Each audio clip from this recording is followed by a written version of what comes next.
Which one's mine? Water? You pick. Oh, I want the flowers then. Okay. And then somebody left that for you. Andrea did. Okay, and then that's for you. Yeah. I don't, can I just leave that there? Okay, good. Did you do a sound check this morning? Neither did I.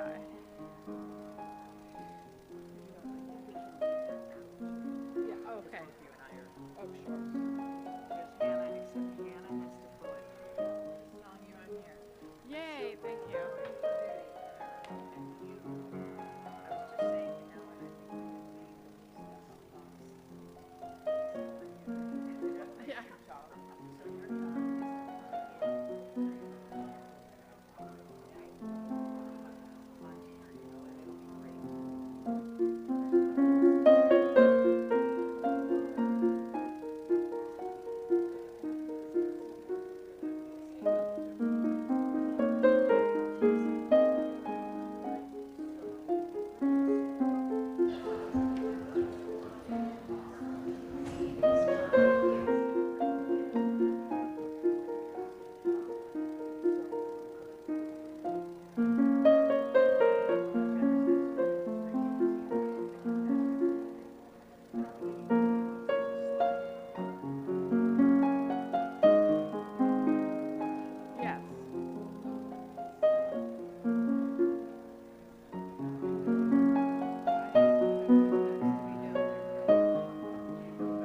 your time I'm going to be right here with this. I have it here.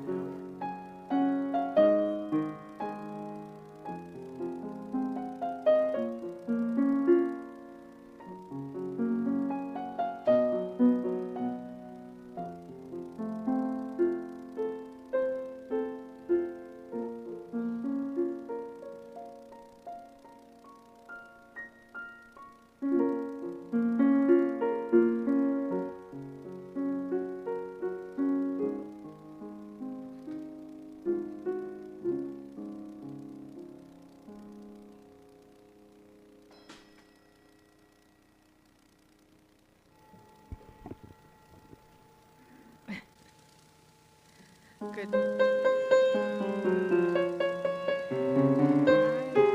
Sing.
Now that your blood is flowing, we can begin to welcome to CVUUS. I'm Ellen Flight, the worship associate today from the worship team.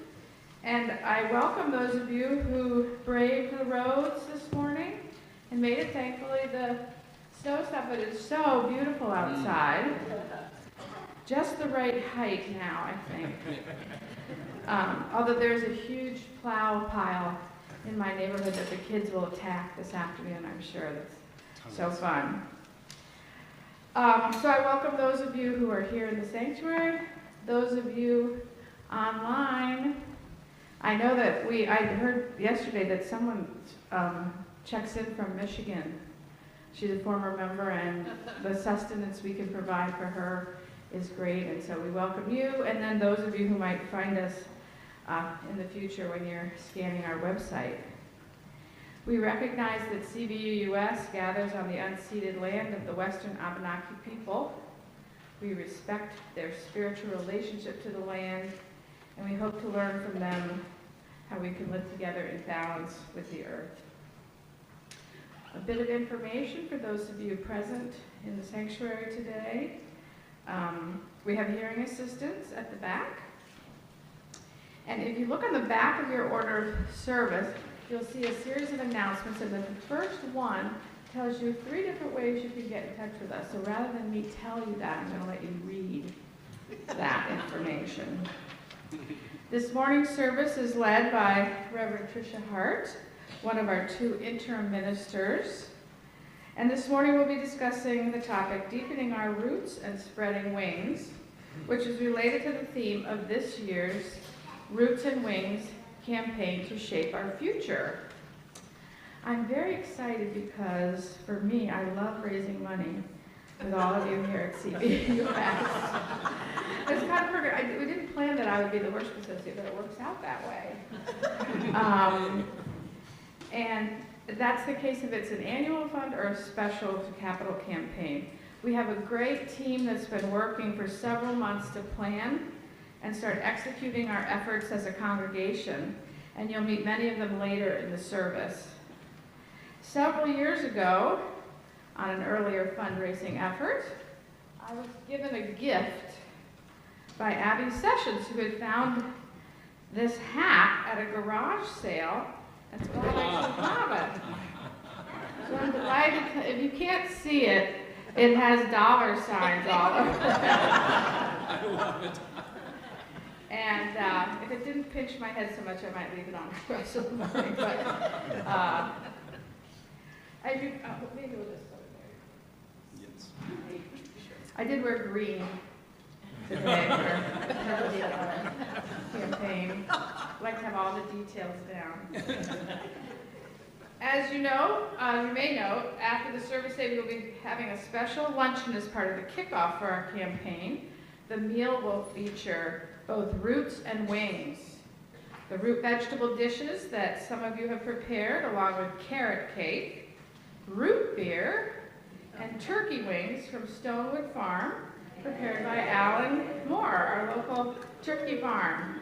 So you know at your simple party, you'll have those little teeny ones you'll have to nibble, but we have nice big turkey wings. So all are welcome, and we look forward to the time of fellowship downstairs following the service.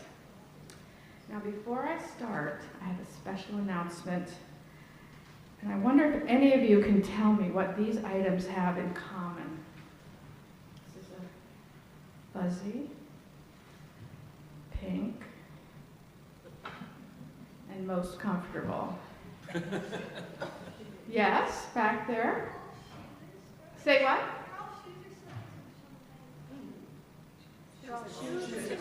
They're all shoes or slippers. I use these as my slippers. And the reason that I brought them today is so that you would all have visual examples of items that you can bring to wear inside during the winter when you come to CVUUS.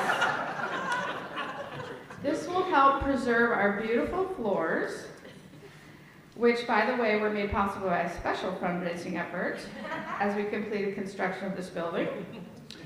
There are plenty of boot trays in our cloakroom for your outdoor shoes, as well as extra carpeting in the entry so you can stamp the snow and sand, which is really the culprit, the sand, off your boots.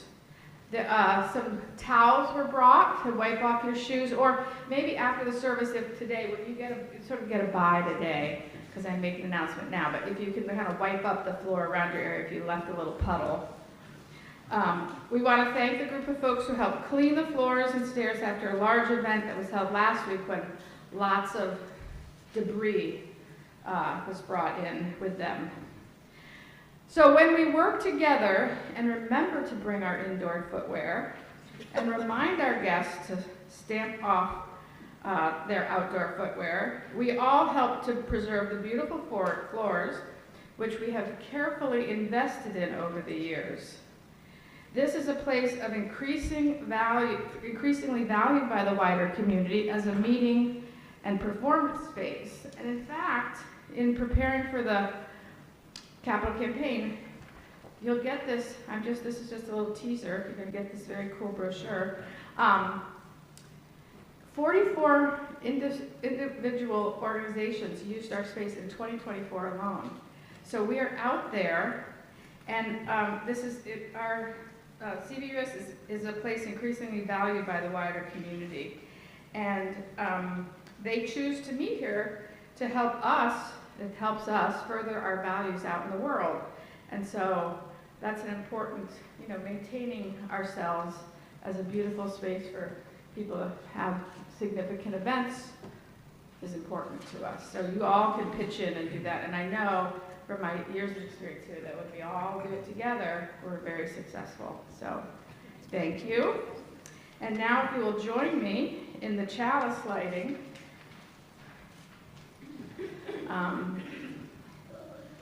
Which is in the order of service and on the screen. Thank you, Katie. We light this chalice to kindle a flame of warmth as a reminder of the connection that draws us in to a community that opens us up.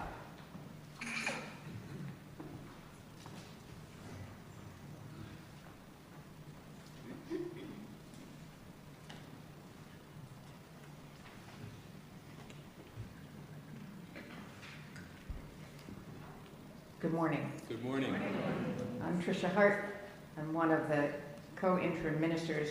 I'm the one of the co-interim ministers who is living in Vermont and still got here today, even though I live in Williston. And my spouse and partner in life and in ministry, Peter Newport, actually came down with me yesterday so that we could be sure to see all of you this morning. Glad we did.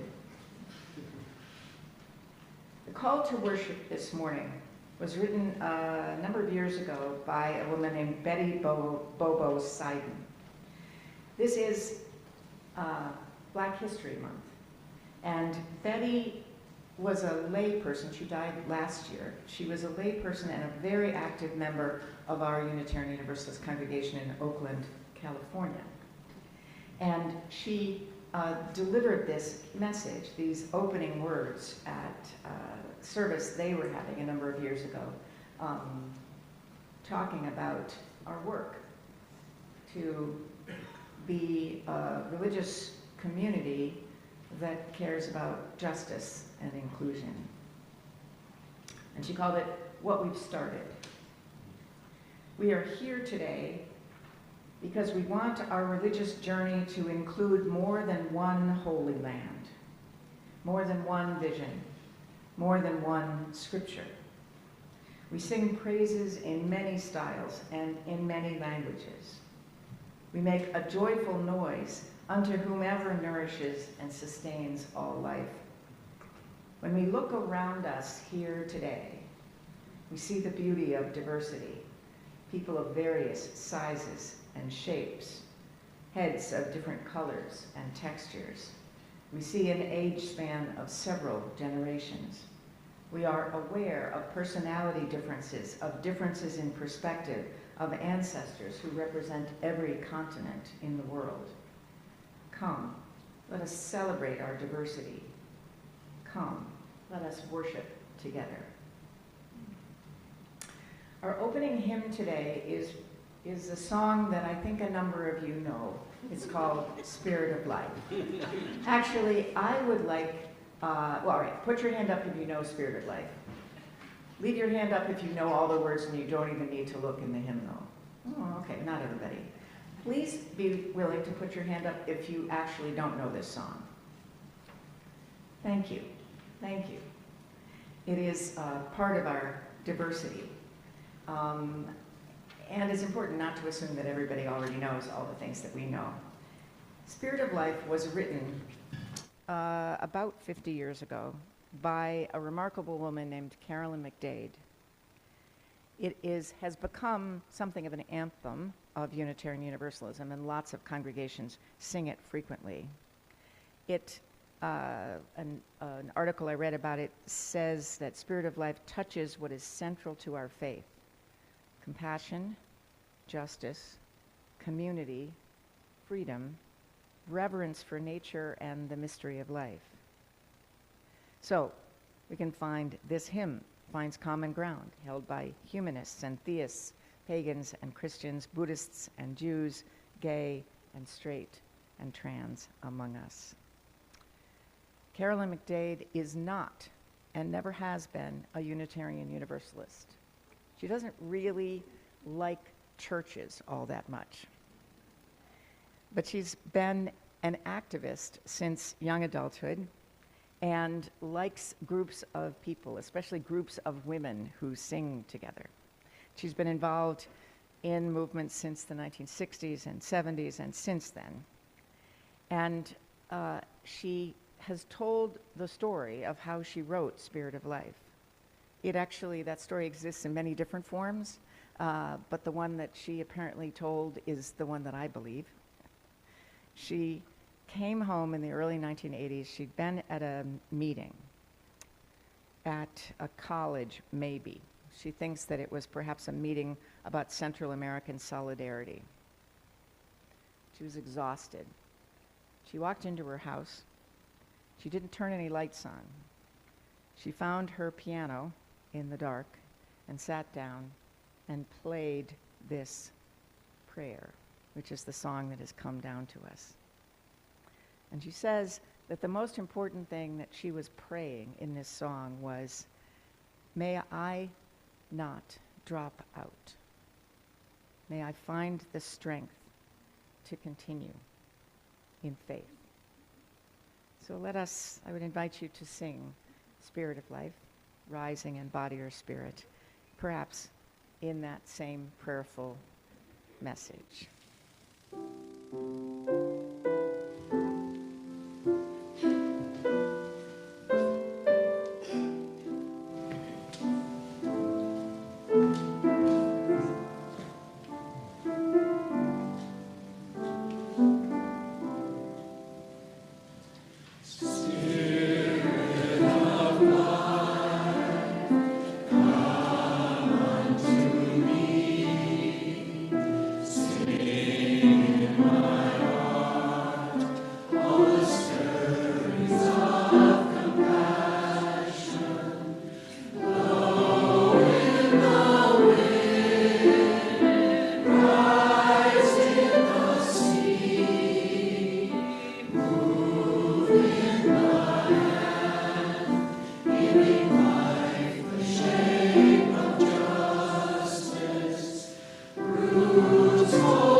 Good morning, everybody. I am Julia Santerre. I am your acting RE coordinator, and I have another book to share today. But before I do that, I thought with our Roots and Rings campaign, I would invite all of you to do the words that we do each Sunday when we start with RE with the kids. So I'm going to invite any children who want to come up in front of me here so you can help teach everybody the hand motions that we do. I know some of you know, but it's good to have a refresher.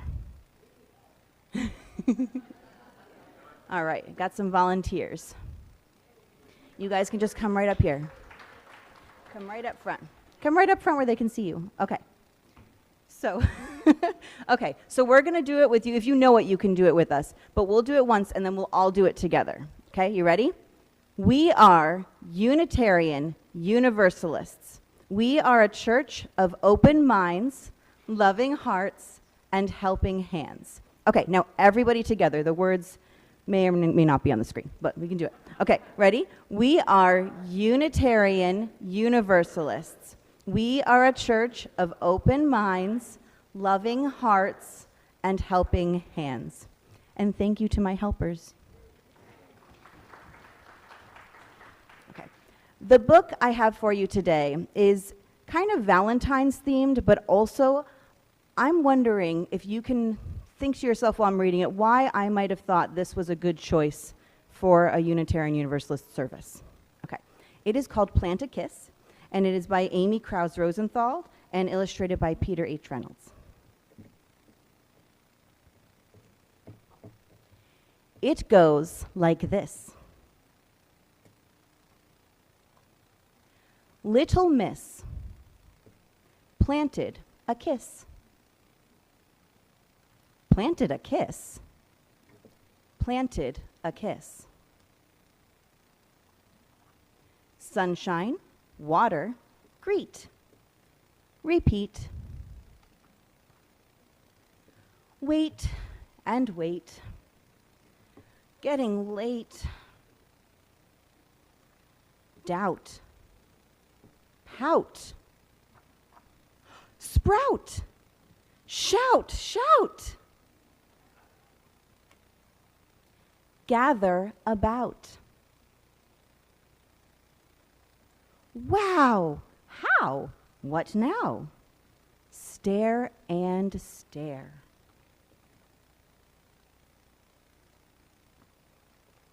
I'll share, she declared.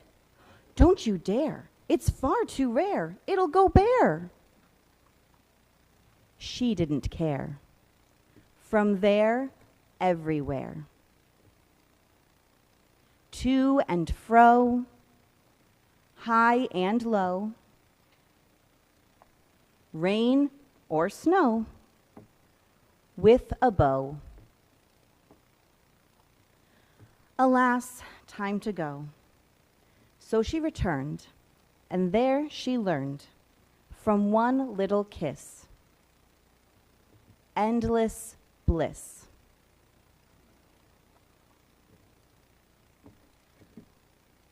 I wonder what we are going to plant and grow as a congregation together. And now I invite the younger people to join me, and you can all sing us out to Funhouse.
One of the wonderful things about stewardship season, I don't have a hat like this, Ellen, but maybe I need one.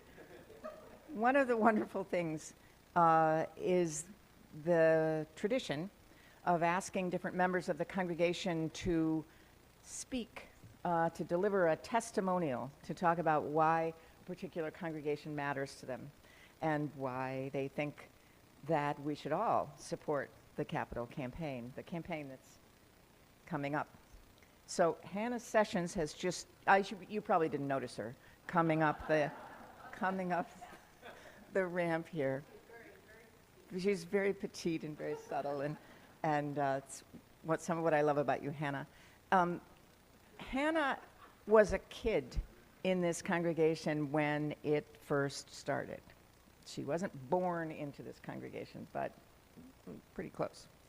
So her parents are still active members of the congregation, and so are her children, because Hannah left in the way that young people do and then returned, and she and Greg brought their children here, who are third generation Unitarian Universalists. They're not here someplace hiding subtly. They're watching on Zoom. They are watching. We could all say hello.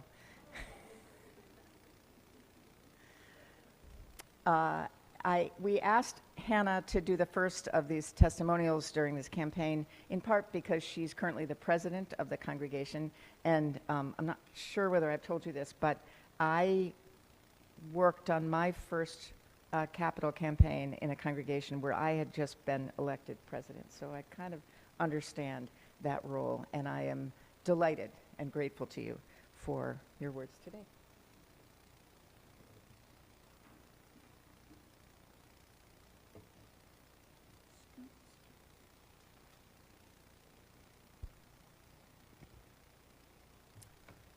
I mostly agree to speak so I can greet the little bird that's up there in the corner, which is a privilege from this viewpoint.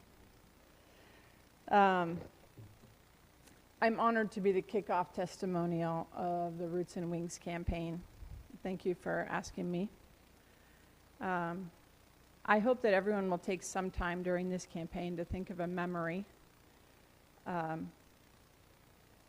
of something that made an impression on you here at CVUUS. I took the time and I want to share 3 memories today.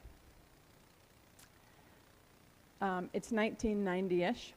We're in the Sarah Partridge House in East Middlebury. I'm maybe 11 or 12. Catherine Schloff is our RE teacher that day. She takes a board and lays a white felt fabric on it. And then we place an array of colorful cutout fabric shapes. We stand back and we say, oh, that looks really nice. And then we remove the shapes and we put black fabric down and we put the same shapes on the black fabric. And it's striking how the colors just pop. And we reflect on how the darkness can bring out the light, and how maybe we can't appreciate good things without some struggle, some bad days. It's 2007-ish. I'm a young adult sitting in the old sanctuary at the end of Cross Street. I returned to the area, gotten married. Greg and I have started our business and a family. I may have taken a couple naps during the service during those days. But I do remember vividly the day. A Middlebury College student from the Midwest gave us a testimonial about her church growing up and what it means to her. And in front of a room of strangers, she teared up thinking about her church at home. Maybe some of you remember that. It certainly made an impression on me when I realized how much you all mean to me and how much our society means to so many people. And that was even before we had this gorgeous building. It's 2020 and we're living through a global pandemic together. We're all separated physically, but my weeks are marked by our Zoom services, where I find immense strength in seeing your faces in small boxes on my screen. I joined the board in 2021. I had to look that up because it feels like way longer than that. And based on my experience with school boards, where we can compare budgets of like-sized schools, I was really interested in seeing how our budget compared with other churches of our size. In doing so, I learned 3 things. Number one, we're a very young congregation.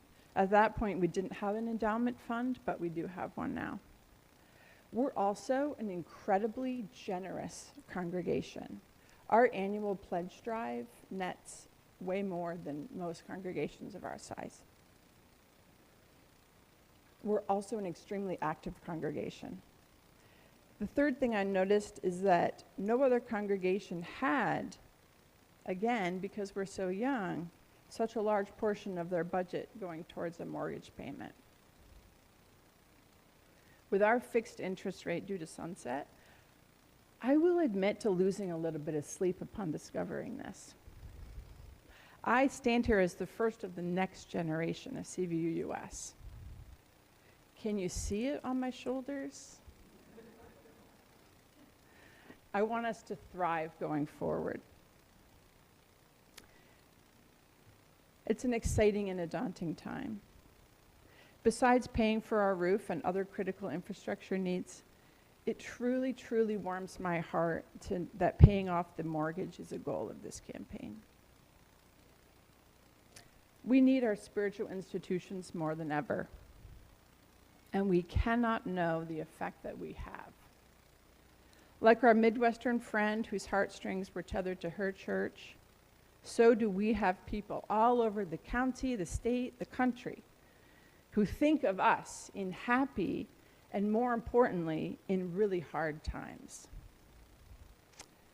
We have been and will continue to be the multicolored shapes that sing against a dark background. Greg and I made a plan of giving what we can towards this campaign for the next 3 years. It is a privilege and a joy to be part of something so positive and empowering, especially during these times.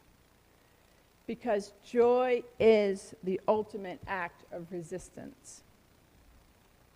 We can build and maintain a presence of joy, of compassion, education, sustainability, with love at the center, and no one can take that away. Thank you all for all that you are doing and for supporting this Roots and Wings campaign.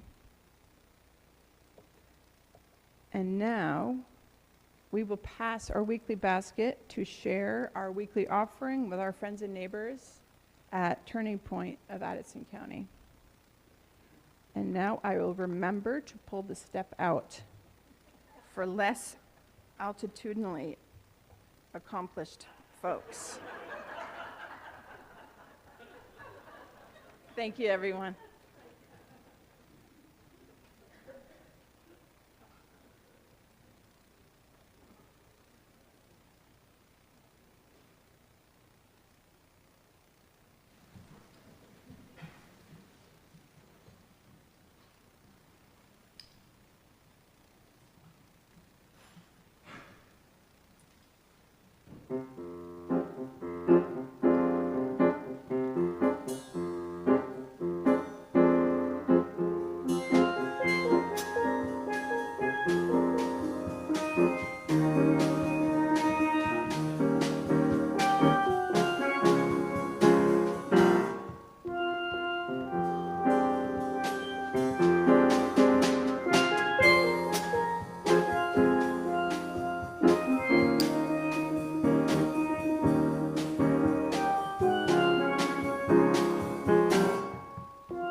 We have 4 yellow cards this morning with milestones and passages and appreciations. And the first one from Ravel is blessings and thanks to Bob House for snow blowing and Carol Harden for snow shoveling. They could just wave so we can thank them properly. And Bob House shares a message that starts with the word help and an exclamation point. We are looking for a few handy people to help with Fenn Chapel renovations. Thursday, 2:20. He was a doctor. It's hard to read his writing. Through Friday, see Bob House. So Bob, you need to, he's sitting back there. That's who you're going to see if you're a handy person. And Elio says, we are hosting a fabulous Know Your Rights and Migrant Justice Solidarity training on the 22nd. Please talk to Elio. There they are. About it. Scary things are happening and we are not powerless.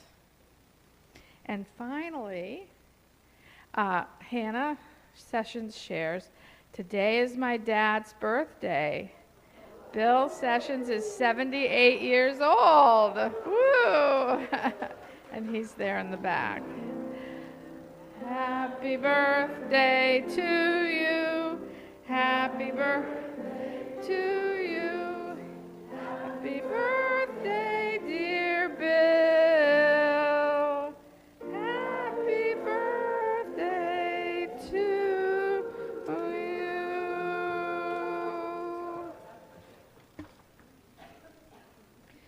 Okay.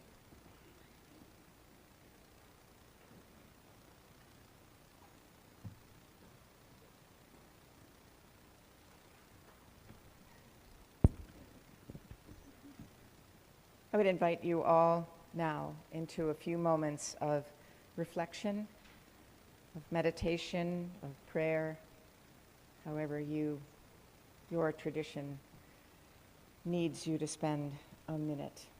First in spoken words, and then in some shared silence. This meditation was written by a man I know, have worked with at the UUA, who is the father of two adopted boys, he and his husband. And one of these little boys is Latino. And he was scared this week to go out to the bus stop by himself, to wait for the bus to go to school. My friend's name is Brent, and he was moved to try to find words, which he did, for all of us, for him and his son, and for all of us in this time when we're scared sometimes and need comfort. Brent writes, may we find comfort in community, work in all the small and large ways we can to stop the destruction ravaging our world, and prepare for the possibilities when we can build a better one together.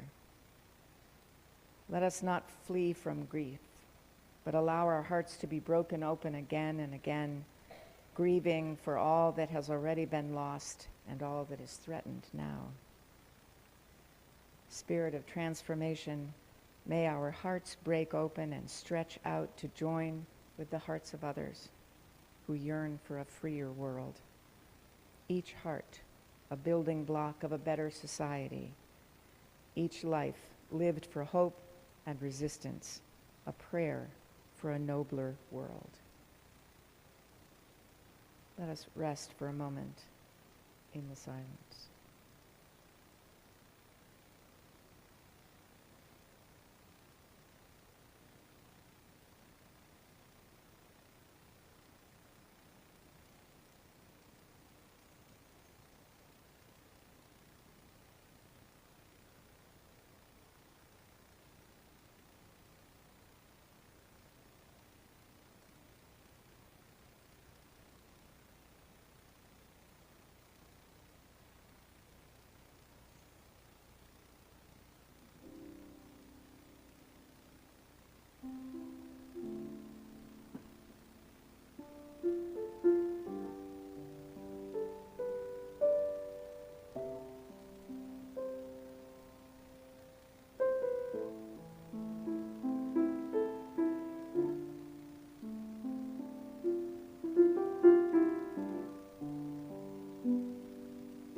Many of you have heard me talk about the first Universalist church in Yarmouth, Maine, which is where I became a Unitarian Universalist in 1986, which happens to be the same year that CVUUS became formally a congregation.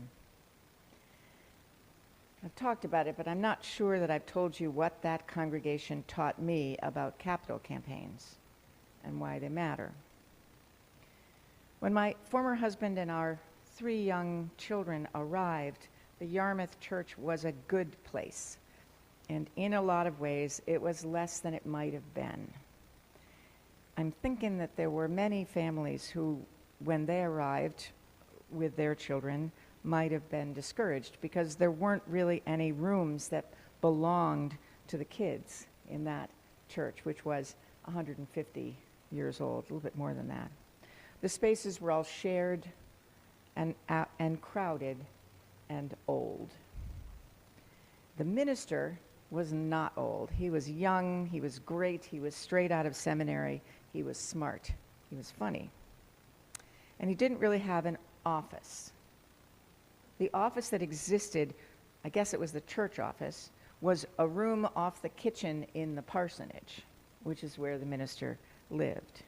Actually, as I think about it, there weren't really any offices at all in that space, and there was only one meeting room, which was pretty small. We called it the annex, and apparently some really intrepid older members of the congregation heard that there was a freestanding building on some farm that was for sale, and so Bob Hodgson found a way to put it on a truck and bring it over and plunk it out behind the church, and then they built a step into it. Yeah, that was our office. I did wonder, I didn't think about this at all at the time, but I do wonder if those realities had perhaps limited the pool of interested ministers. But the congregation was growing. There was a lot of excitement. There were challenges for us. And a bunch of younger members, which at that point included me, got talking. And we imagined an addition being built on to the old church, which would have classrooms and offices, including an office for the minister, and a library, and places where people could gather, and an elevator. By that time, I had accepted a seat on the board, and I took the nothing that I knew about capital campaigns and started learning. I learned about comprehensive planning and bridge loans and working with architects and feasibility studies. We, those of us who were self-appointed committee to plan this whole thing, we figured that the project was a no-brainer. This is neat to let you know that that is my least favorite expression in the world, no-brainer, because it implies that there's nothing that we don't yet know, and there's always stuff we don't yet know. We had contracted with a consultant, a UUA consultant, who did a financial feasibility study, another thing that I didn't know anything about. So we knew, or we thought we knew, how much money our congregation could probably raise to build this addition. And all we needed was to ask people to give it. And then in the midst of all of this excitement and activity, one Sunday morning, the old church building gave us a message. We walked in, I don't remember what season it was. We walked into the church, and a number of people noticed, don't worry, this isn't real, there isn't really a spot on the ceiling. But in that church there was, in the corner. You could sort of not avoid seeing it if you were looking at all forward in that church. And a number of us tried to pretend that we weren't seeing it, but there it was.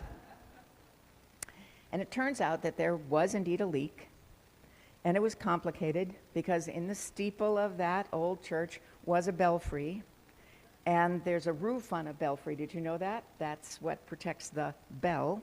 And that roof had corroded and was just not working anymore. And so water was coming in through the belfry and into the church. Now you might think that that was just something that we would refer to, I don't know, the facilities team. Bob, not Bob, but somebody like Bob. But actually, and this took a few weeks for us, for me anyway, to fully understand this. Actually, this was a message that we needed to pay attention to. Because in all of our excitement about this new space, for those of us who were newer in this congregation and our new kids, we were not thinking at all about this 150-year-old building, which was beloved to all of us, but especially to some of the people who'd been members for decades, brought up their children there.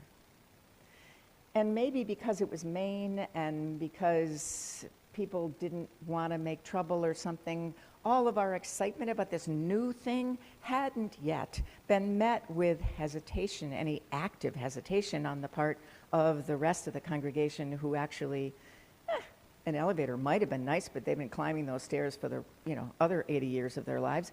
And who are these children anyway?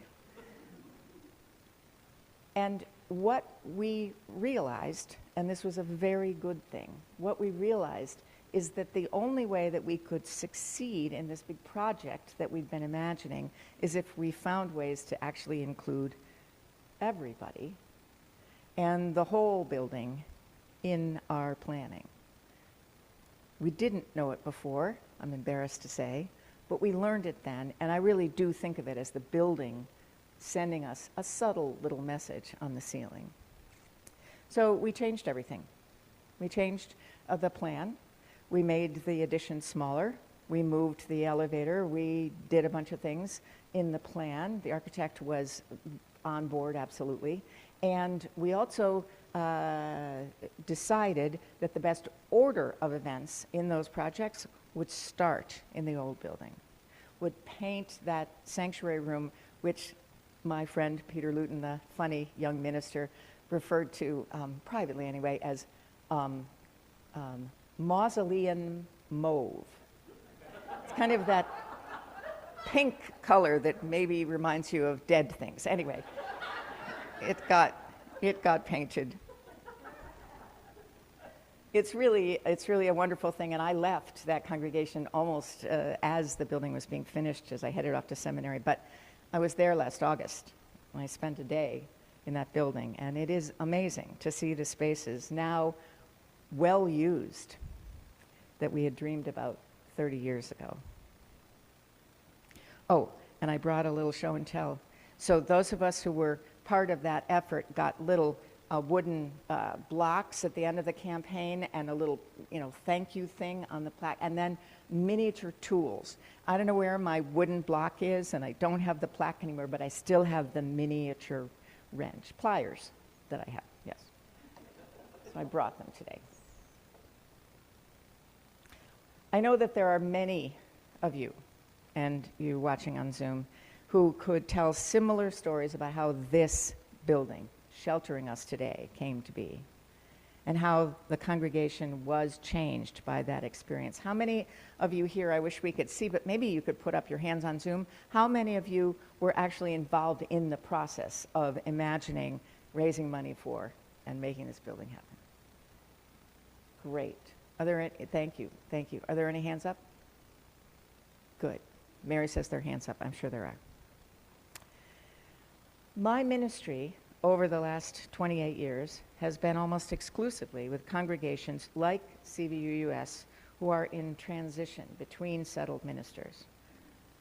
At times when people think about how their congregation got to where it is now, times when people dream about what might be in the future, and times like these, when people worry about the future, and how their congregation might meet the needs of parents and kids and young adults and older people, strangers and friends who need community. To try to figure out what new ways there might be to help all kinds of people when it's hard to even see exactly how we'll survive. When our prayers sometimes come down to Carolyn McDade's line, "May I not drop out." So challenges and opportunities and urgent needs during those times of transition are always plentiful. The question is, which are really essential now? it is actually very hard to predict what is most essential to the people of a congregation. Hard even for board members and transitional ministers and consultants who supposedly know a whole lot about all of this. It matters because the people, you, are the ones who can make all of it true. So you need to say what that might be. The work of preparing for a capital campaign is to ask the people of the congregation and maybe even of the larger community what they think, and then listen well for their answers. And sometimes you need to listen to the buildings too. That's what the Roots and Wings team members have been doing for the last several months. You're going to meet several of them in a few minutes, but just so that you know who they all are, this team has been led by Steve Meyer and Heidi Sulis, who are working with John Barstow and Mary Conlon. And my gosh, you are in alphabetical, aren't you? I don't even have to read. So John and Mary Conlon and Ellen Flight and Kate Ridley and Mary Hadley and Alan, who's out of line, Alan, but good, and Andrea Sambrook, along with the help of the helpful and talented Mark Ewert, who is the fundraising consultant working with the team. They've been asking lots of questions and listening to your answers. And I need to tell you that, like lots of campaigns, this campaign didn't start out looking like it does now. The whole idea initially was about what Hannah talked about, a campaign to pay off or pay down the mortgage. It's not that CVUUS hasn't been paying this mortgage religiously for all the years that you have. The balance is now down to $400,000, which is a lot less than it used to be, but the payments are still, before the rate gets recalculated, $54,000 every year, which, if you do the calculation, is 14% of all of the expenses that the congregation spends. So it is hard, once you do that little bit of arithmetic, not to think of all the wonderful ways that $54,000 might be spent every year. After all, that's money that's contributed by all of you and others who make a pledge. So some people wondered if paying off the mortgage, or at least paying it down, was a great idea. Others were not so sure. And once those conversations started, it turns out that there were a bunch of other great ideas too. Some, for sure, are lessons that the buildings are teaching all of you. The roof needs to be replaced. We know that. Heat pumps, what a great idea. Actually, you are being warmed today by the heat pumps that you all approved raising money to make happen. You voted at the congregational meeting to approve fundraising for the roof as well.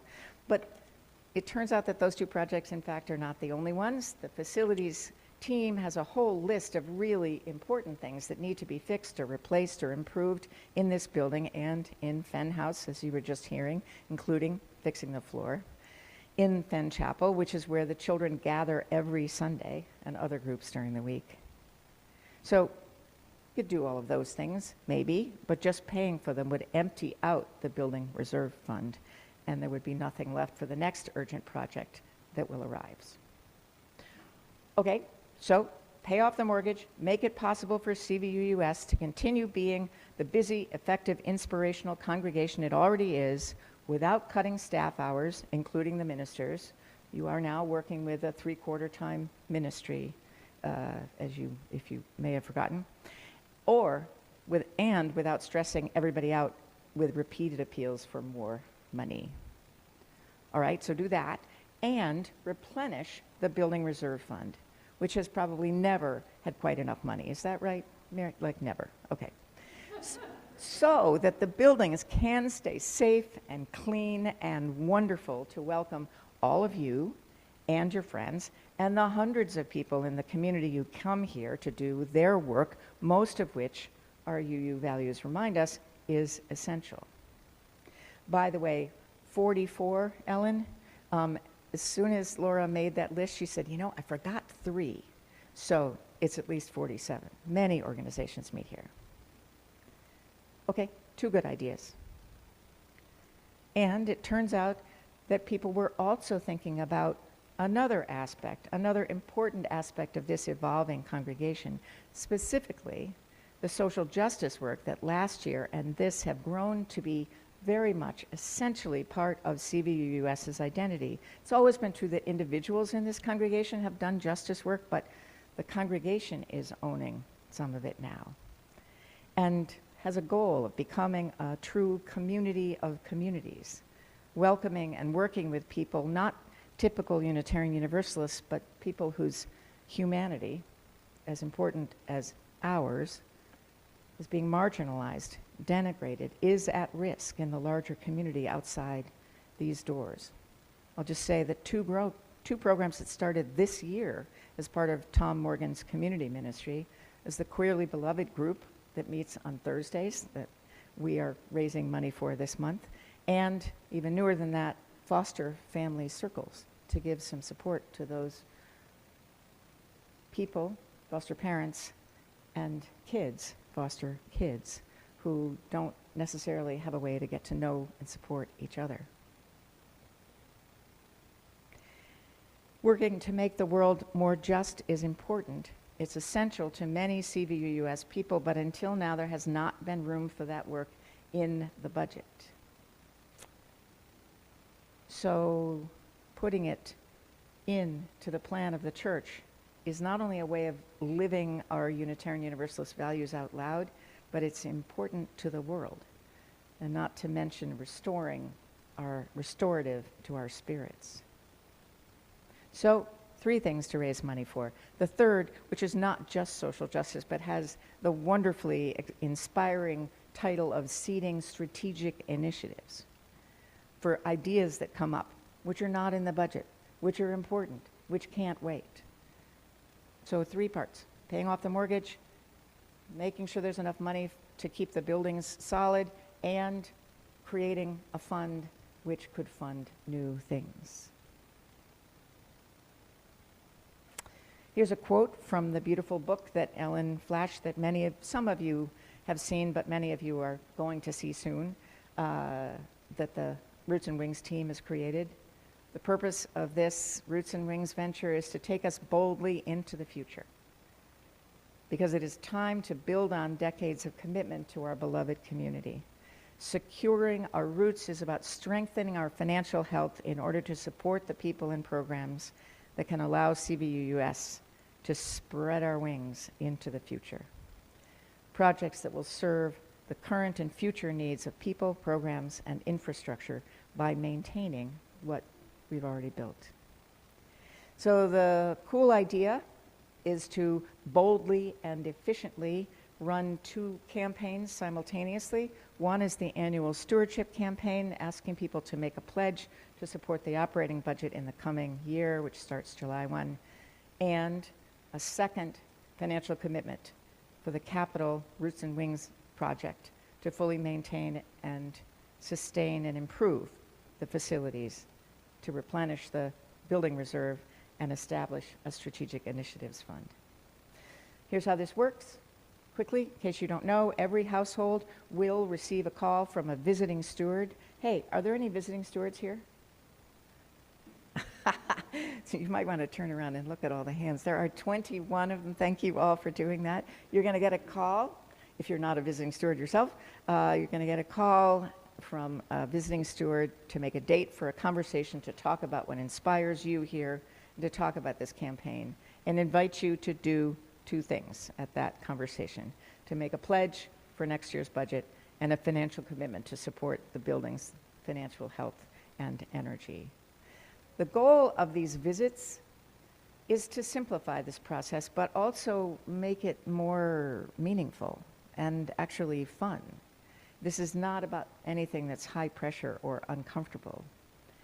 There was a workshop that Mark Ewart ran a couple of weekends ago, and what the visiting stewards learned was how this whole process works, and then they were sent off to practice on each other. So that's what has been happening the last couple of weeks. It's going really well. All the visiting stewards, 21 of them, have completed their pledges to next year's budget, having been asked by somebody else. Along with other early pledges, the congregation is more than a third of the way to your annual goal already before it's officially launching today.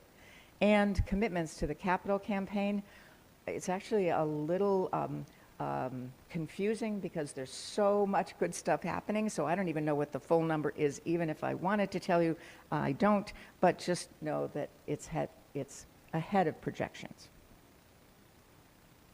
You'll be hearing more every week for the next month, and the idea is to have it all done in a month. Christina is coming back from her time away, and she gets to be here on March 9th, having not been here today, and when the wonderful and happy conclusion is going to happen. So I know that you're all planning on staying to the Roots and Wings lunch today, and I don't know what's happening on March 9th, but we'll be doing something, right, Ellen? Right? Oh, there'll be a party. All right. Put it on your calendar. I want you to finish this up, I want you to meet this committee that has been working so hard and that represents you. And I would invite Heidi Sulis up.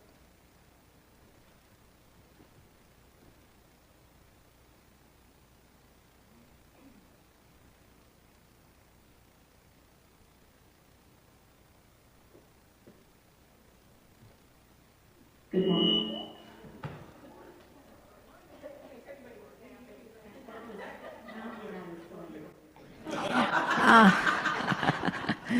Good morning. Before launching into what I want to say, Ellen, I apologize for wearing these boots. It won't happen again. And I want to just acknowledge Steve, who I believe is joining via Zoom. Steve Mayer has been the co-chair of this committee and is so deeply committed to this work. Please imagine him standing up here with us this morning.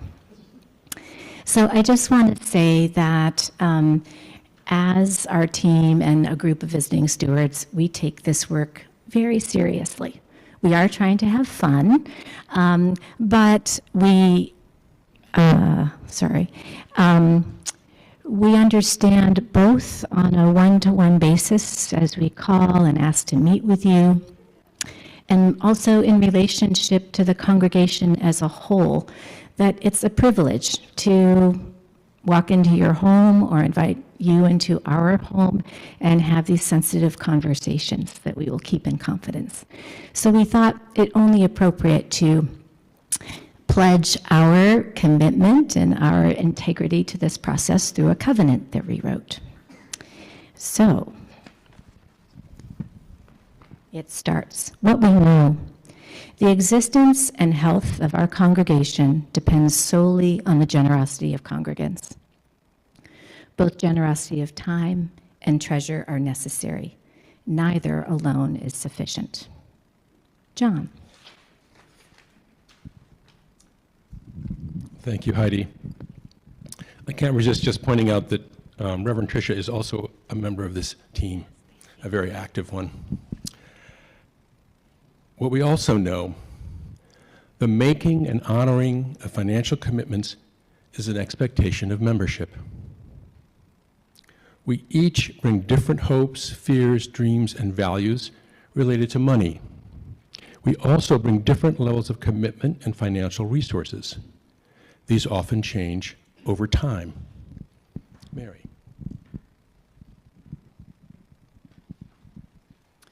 What we hold to be true. Generosity is a core religious value. We need to be able to receive graciously and to give generously to fully experience life's gifts. Ellen. Many of the gifts we have, we did not earn. A realization of this calls us to be grateful and wise stewards.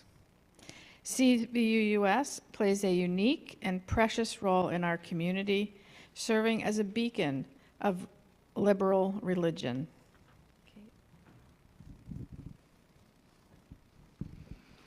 We, the visiting stewards of the Roots and Wings campaign, promise to only ask of others what we ourselves are willing to do. To create different ways for you to make known your annual financial commitment, such as one-on-one conversations, by mail, over the phone, or online. Mary H. will speak from the back. We also promised to hold your pledge in strict confidence unless you wish to have it revealed to the larger community, to listen to your concerns and answer your questions with open hearts and minds. Alan. We ask the members and friends of CVUUS to promise to enter into the spirit of stewardship with us and to be willing to grow with us in generosity in all of its forms, to make financial commitments in the timeframes announced. Andrea.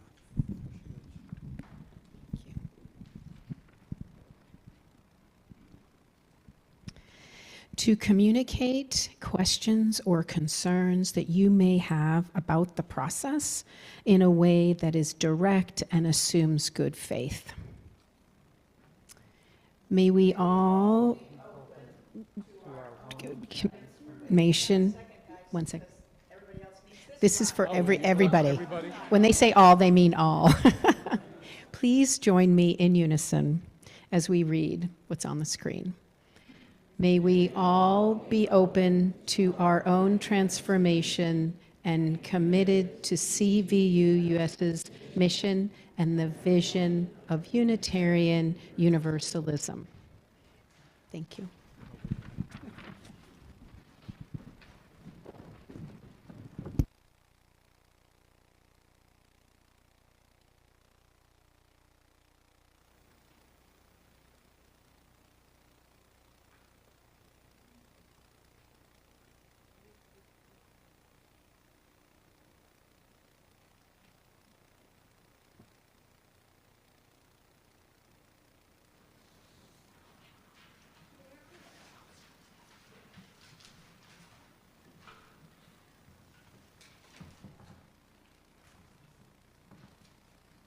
I think this title is perfect. All the things you are.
Today's closing words are from James Baldwin.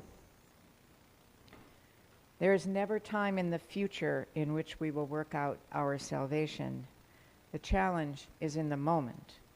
The time is always now. Would you say the words with me and each other as we extinguish the chalice? We extinguish this flame, remembering always to keep love at the center.